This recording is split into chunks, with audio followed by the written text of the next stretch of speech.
Last autumn, someone said something to me that I have not stopped thinking about. It wasn't said maliciously, though it was very direct.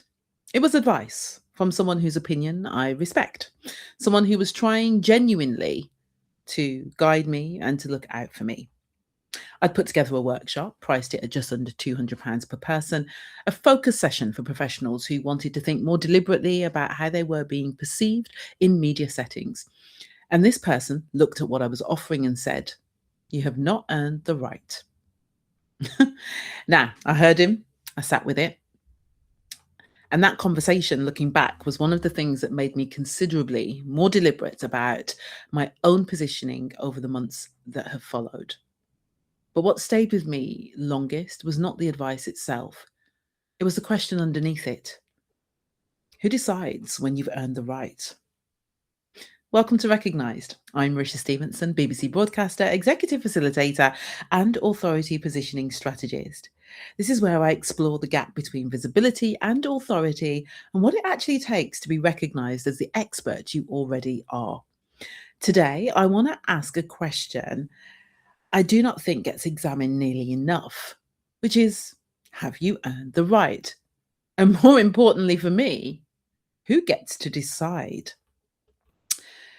Now, since that conversation last autumn, I have started noticing how often the phrase appears in advice given to professional, ambitious people, in the internal monologue of people who are holding themselves back from something they wanted to do, even in the reasoning people offer for why they've not yet written the book, raised the price, taken the stage, called themselves the expert they privately know themselves to be.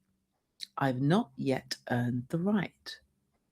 And more recently, I heard the opposite version in conversations with clients I've been having who have spent years building genuine expertise, real track records, substantial credibility in their fields.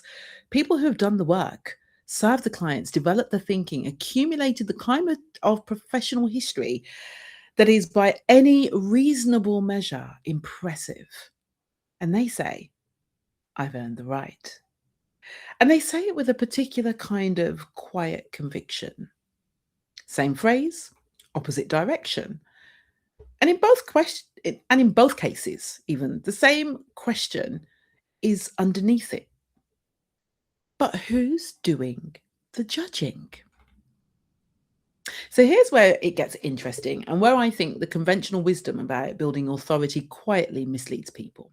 You see, we tend to think about authority as something that accumulates privately and then at some point recognize publicly. You do the work, you build the expertise, you serve enough clients, you speak on enough stages, you publish enough thinking, and eventually, if you've done enough of the right things, the market confers authority upon you. The implicit assumption is that there is a threshold, a point at which enough has become enough. A moment where the right people look at what you've built and say, yes, you've earned it.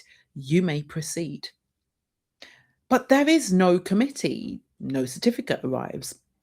I love a good certificate. And no industry body convenes to formally declare that you have crossed the line from promising to authoritative, from capable to chosen. Authority is not self declared, but it is not formally awarded either. What actually happens is something more interesting and considerably more uncomfortable. Authority is socially constructed. It emerges through a gradual, largely unconscious process in which communities of people begin to agree, without ever explicitly saying so, that a particular person's judgment is worth trusting, that their perspective carries weight, that when they speak, it's worth listening. The sociologist Everett Rogers, writing about how ideas spread through communities, observed that credibility is not established by the person claiming it, it's established by the people choosing to accept it. Authority is not something you earn in private and then reveal. It's something that gets built in the space between you and the people watching you, which means the question is not simply, have you done enough? The question is whether the people who need to recognize your authority have been given enough evidence to do so. And they're not the same question.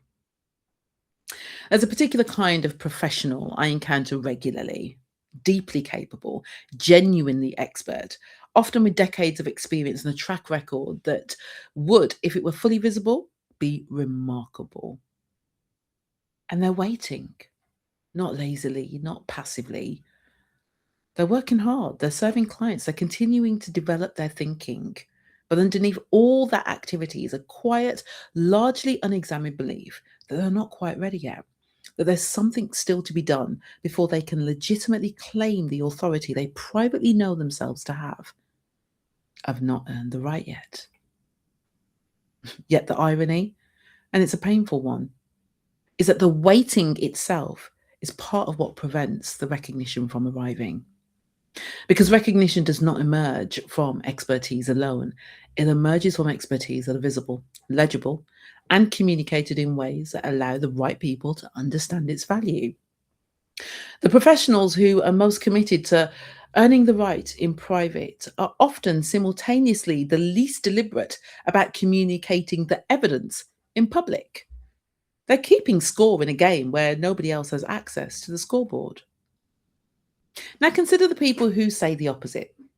I have earned the right. They're not wrong. They have. The expertise is real. The track record is genuine. The credibility to anyone who has spent serious time with their work is unquestionable.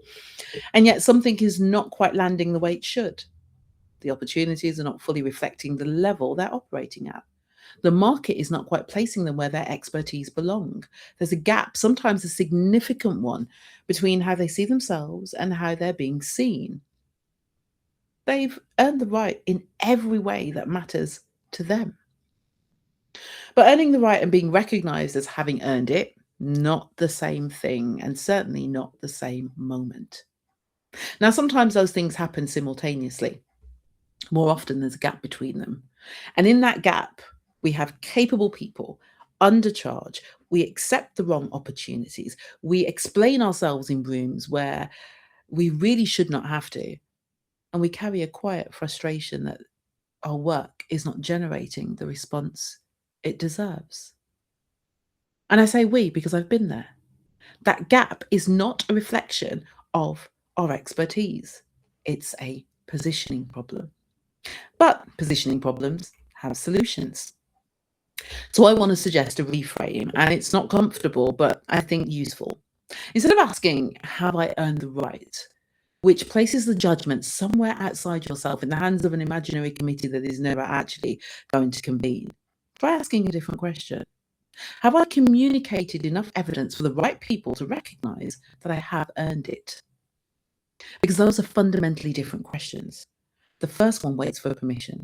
It assumes that authority is granted from the outside, that there's a moment of external validation coming if you are patient enough and work hard enough and hold on long enough. The second one treats authority as something that already exists and asks, well, what is being done to make it legible? One's a waiting game. The other is a positioning decision. I keep coming back to the question that I was left with after that conversation last autumn. Who decides? And I think the honest answer is no one decides, not in a formal sense. What actually happens instead is that the people around you, the people with the power to create opportunities, to make referrals and to open doors, form an impression. They construct an understanding of who you are and what you are worth, using whatever evidence is available to them. Now, if that evidence is thin, incomplete, or unclear, their impression will be thin, incomplete, and unclear. And it's not because you lack expertise, experience, or credibility. It's because the expertise are not being made sufficiently visible to the people who most need to recognize them. You don't have to wait for the right to be conferred. You build the conditions in which it can be recognized. And it's not arrogance, and it's not even overreaching.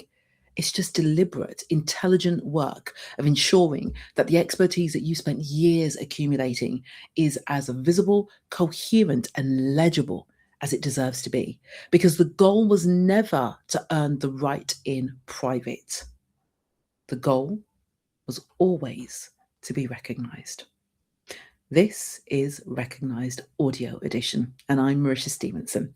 There's a full written essay that you can see on my Substack at marishaspeaks.substack.com.